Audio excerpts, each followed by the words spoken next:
Olá, hoje iniciaremos a unidade 2 do nosso curso do Público e o Privado, sendo que essa unidade tem como subtítulo os princípios da administração pública e suas relações com o setor privado. Ou seja, essas duas esferas terão agora que se relacionar da melhor forma possível, já que são regidas por princípios diferentes. O texto básico continua sendo o do Ricardo Coelho, Público e Privado na Gestão Pública, com duas complementações do Bresser Pereira. A primeira entre o Estado e o Mercado, o Público não estatal, e o segundo texto, os novos caminhos da América Latina, Estado, Mercado e Equidade. Além dos endereços na internet que vocês podem pesquisar à vontade para fazer as complementações devidas. Bom, nesta segunda etapa, nós iniciaremos com os princípios que regem a administração pública, que são 5 nos quais os servidores públicos devem seguir.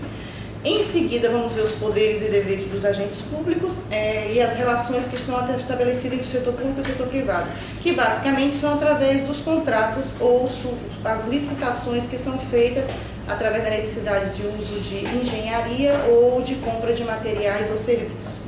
E para finalizar tudo isso, nós teremos a inserção do terceiro setor, que é o novo setor que já trabalha entre o setor público e o setor privado, basicamente em cima das organizações não governamentais. Bom, iniciando pelos 5 princípios básicos, que são os princípios orientadores da administração pública. Aqui vocês encontrarão o princípio da legalidade, impessoalidade, moralidade, publicidade e eficiência. Ou seja, dentro do serviço público é essencial que você trabalhe sempre dentro da lei. Você não pode fazer nada que não esteja subordinado a uma determinada legislação específica. O servidor público, ele representa o próprio Estado. Sendo assim, ele é o mais impessoal possível. Ele não pode tentar beneficiar nenhum dos lados que ele esteja trabalhando. Além disso, ele tem que ter uma moralidade acima de qualquer suspeita, tem que ter uma probidade relevante e tudo que vai ser feito no serviço público precisa necessariamente ser levado a público para que tenha a maior transparência possível.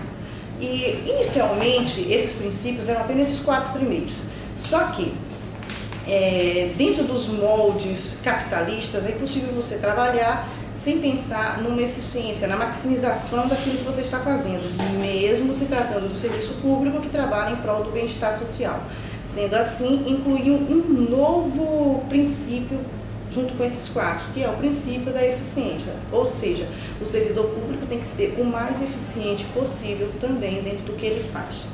Bom, dentre os poderes e deveres do gestor público, nós temos uma divisão. Primeiro é a sociedade civil, no qual nós temos o poder de polícia e o poder discricionário. E a administração pública é regida pelo poder hierárquico e pelo poder disciplinar. Isso significa o quê? O dever de agir, de prestar conta, eficiência e probidade. O servidor público precisa ser o mais transparente possível e eficiente. Bom, a partir desses direitos e deveres de cada um, vamos ver esta relação que vai acontecer entre o setor público e o setor privado. Como é que se dá? Esses contratos são feitos através das licitações, sendo que essas licitações têm uma subdivisão, que vai depender do valor a ser utilizado. Se for um valor menor, ou seja, até 150 mil para obras de engenharia e até 80 mil para compras de contratações de serviço, isso é feito através do que se chama de convite, que tem uma burocracia menor, mas passa por todo um processo de um convite que é enviado a algumas empresas que são cadastradas dentro do setor público.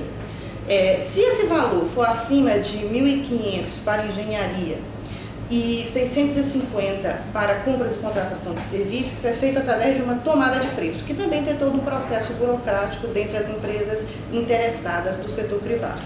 Agora, se este valor for acima de 1.500.000 para engenharia e 650 mil para compras, isso é feito através de concorrência. E esta concorrência é através de um edital, as empresas interessadas vão ter que se adequar dentro dos itens que são pedidos e vai ser feita uma avaliação levando em consideração, inclusive, o orçamento e a forma que essas empresas trabalham. Quanto maior o valor do serviço a ser contratado, mais burocracia e mais transparência deve ter esse processo licitatório. Bom, fechando essa parte dessa relação entre o público e o privado, nós vamos trabalhar um tema que é a emergência do terceiro setor, em cima especificamente das ONGs. Então, o que são as ONGs? As ONGs são associações de direito privado que se estruturam como associações civis sem fins lucrativos, o que as distingue das empresas privadas, no caso, né? Porém, o objetivo delas não é a lucratividade, ela tem como objetivo o desenvolvimento de atividades de interesse público. Sendo assim, as ONGs operam com as regras do direito privado, porém desempenham funções de interesse público e passaram também a reivindicar recursos públicos para desempenhar suas atividades. E daí houve o surgimento das organizações da sociedade civil de interesse público, que são as OCIPs, que são as ONGs e mais as organizações sociais que foram habilitadas agora pelo Estado para receber recursos públicos com a finalidade de promover assistência social, cultura, defesa e conservação do patrimônio histórico e artístico, educação e nutricional. Bom, o texto é pequeno que tem nesse texto principal de vocês, por isso tem vários links na internet que discutem este mesmo assunto. Vocês podem discutir, aproveitar esta bibliografia complementar para fechar esta temática.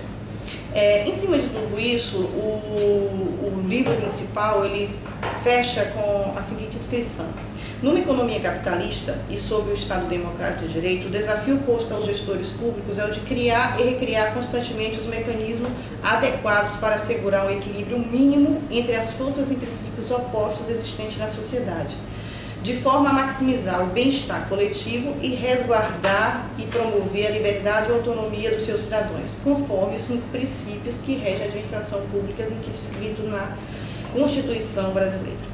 Então, este é o grande desafio, trabalhar o público e o privado com suas regras diferentes e chegar a um bem comum. Quando vai terminar essas atividades, vocês terão que novamente fazer algumas atividades que passam pelos conceitos e discussões sobre esses elementos fundamentais, e em seguida, no fórum de discussões, teremos um tema central, que vai discutir os novos caminhos e desafios das relações entre os 3 setores: Estado, mercado e as ONGs.